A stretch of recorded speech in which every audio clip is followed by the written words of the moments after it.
جزا اور سزا کا تصور ایک الہامی تصور ہے جو انسان کی تخلیق کے ساتھ وجود میں آیا اور انسان کی ہمراہ زمین پر بھیجا گیا۔ اپنی غلطی کا اعتراف کر لینا ایک بہترین خصوصیت ہے۔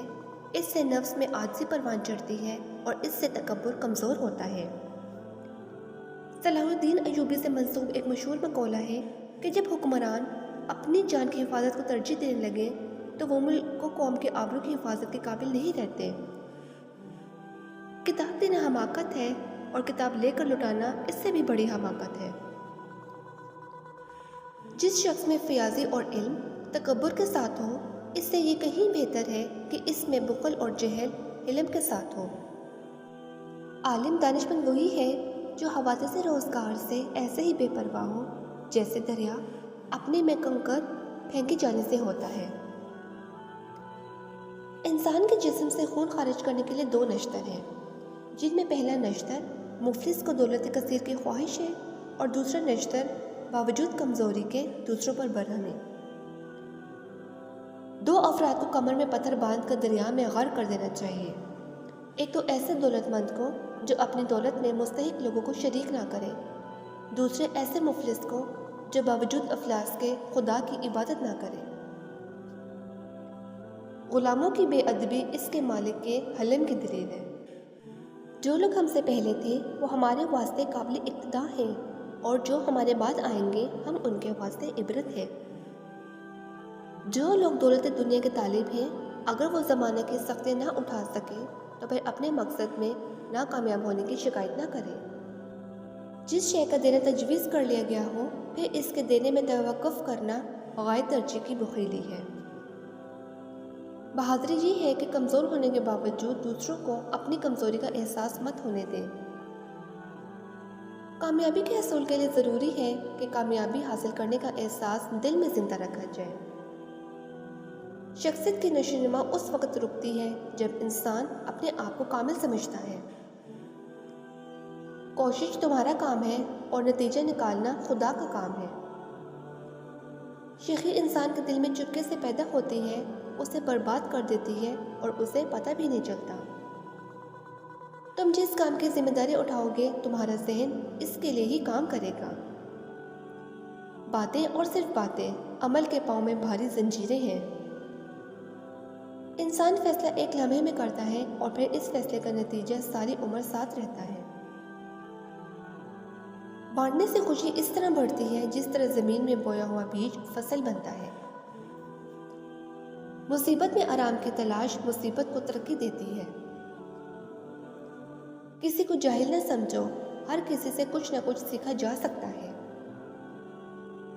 برا نہ ہونا بھی نیکی ہے۔ حضرت عمر فاروق رضی اللہ عنہ نے حضرت ابو موسیٰ اشعری کو لکھا کہ اپنی مجلس میں لوگوں کو مساوی درجہ دو تاکہ کمزور آدمی تمہارے عدل سے ناامید نہ ہو جائے اور صاحب منصب اس سے ناجائز فائدہ نہ اٹھا سکے۔ حضرت عمر فاروق رضی اللہ عنہ نے حضرت ابو عبیدہ بن جراح کو لکھا کہ یاد رکھو، لوگوں کے معاملات وہی سنوار سکتے ہیں جن کا عزم راسخ ہو اور کسی سے دھوکہ نہ کھائیں۔ جو شخص مسلمان کا ولی بنے اس کے لیے ضروری ہے کہ وہ غلام کی طرح مخلص اور امین ہو۔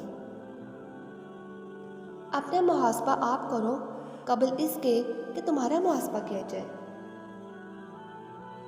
حضرت عمر فاروق رضی اللہ عنہ نے فرمایا کہ خلافت کا مفہوم شام کی ایک بڑھیا نے واضح کیا کہ اگر عمر کے پاس سرایہ کے حالات سے باخبر رہنے کا انتظام نہیں تو بہتر ہے کہ وہ حکومت چھوڑ دے۔ حضرت عمر فاروق رضی اللہ عنہ نے حضرت سعد بن ابی وقاص کو لکھا کہ جس محل کے دروازے عوام پر بند ہو جائیں وہ قصر سعد نہیں قصر فساد ہے، اس کا منہدم ہو جانا ہی بہتر ہے۔ مرد کا حسب اس کا دین ہے، نسبت اس کی عقل اور مردانگی اس کا حسن خلق ہے۔ کم مال اور کثرت عیال سب سے بڑی مصیبت ہے۔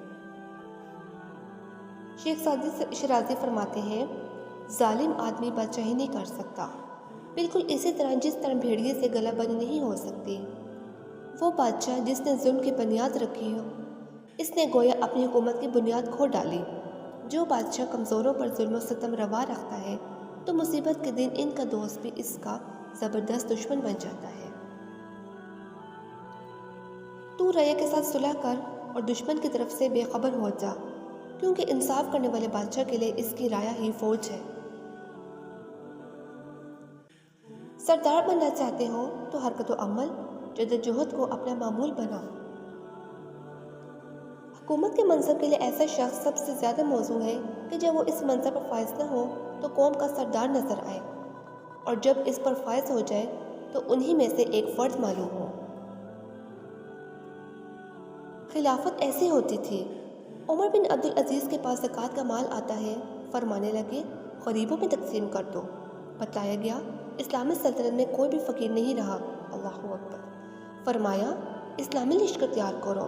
بتلایا گیا اسلامی لشکر ساری دنیا میں گھوم رہے ہیں۔ فرمایا نوجوانوں کی شادیاں کر دو۔ بتلایا گیا کہ شادی کی خواہش مندوں کی شادیوں کے بعد بھی مال بچ گیا ہے۔ فرمایا اگر کسی کے ذمہ قرض ہے تو ادا کر دو، قرض ادا کرنے کے بعد بھی مال بچ جاتا ہے۔